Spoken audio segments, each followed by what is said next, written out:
I mean, I don't know about you, but I find it crazy that when I talk to some of these organizations and you say, well, how long does it take for you to fill a role? And if you're talking to a company and they're looking to fill any kind of like leadership role, 4 months, 5 months, 6 months, and I'm sitting here thinking like, that's insane to me that it takes so long to find one person. And I hear stories about people that get hired so quickly, and then it's just insane to me that it takes 6 months because we're trying to fire the perfect candidate, the perfect culture, the perfect background, like the perfect skills. And I mean, I don't know, are we trying too hard to find like the perfect person because we're precisely not doing that hire for what you can't teach and train for what you can? Well, let me address that this way. The word perfection just annoys the living hell out of me. Like perfection is an illusion. It's a mirage that you'll never reach. Yeah. We hire for excellence. And, we want to make continual progress towards perfection, knowing that we'll never attain it. Yep. There's always room for growth.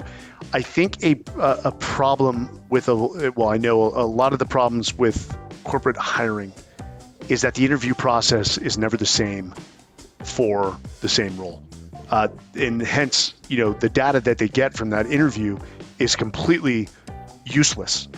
Is they don't have a process and procedure for hiring. They haven't defined success of, okay, if we had a chief technology officer who was amazing and then just got plucked to be the CEO of a new tech firm, what were the attributes, were the characteristics that made that person so successful? Yeah. And if you come up with 9 attributes, you got to understand that you're not going to find somebody with all those 9 attributes. And we have, attributes are like on a scale, everyone has drive to some degree. It just may be low drive compared to others. So you have to know what you're looking for. And don't think that there's going to be any perfect candidate for that position. Understand that the hiring process is like 1/50th of the entire process. Yeah. The other 49%, the other percentiles all come down to leadership development. Okay, I understand. Hey, this guy is great on these certain characteristics, a little low on this, but that individual, that man or woman would be great for the role. And guess what? We've got to develop them and try to increase whatever attribute they're deficient in some regards. But a lot of corporations, businesses just lack a hiring process. And George Randall is one of the best coming in and putting infrastructure in place. Even the SEALs had to do this, is they track candidates that make it into the SEAL teams, and they track them throughout their career. All the communities do that.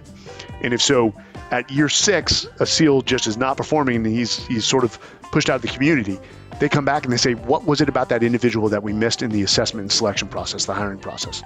And how do we fix that so that we're looking for that in future candidates? Or somebody who's a high performer, hey, let's dissect him or her a little more. And again, apply that to the hiring process so we continually get better. Yeah. Those conversations aren't happening as well. I will say this as well. HR is one of the most strategic roles in any company. Yes, it's a cost center. It's not a profit driver. I understand that, but think about it indirectly. That is the function that supplies talent to all your revenue generating centers or departments in your organization. You need A players in charge of hiring, because A players select A players, much like your Atari story. If you put underperformers or low performers and mid performers in charge of hiring, they're going to hire B and C players. That's where we see a lot of problems as well.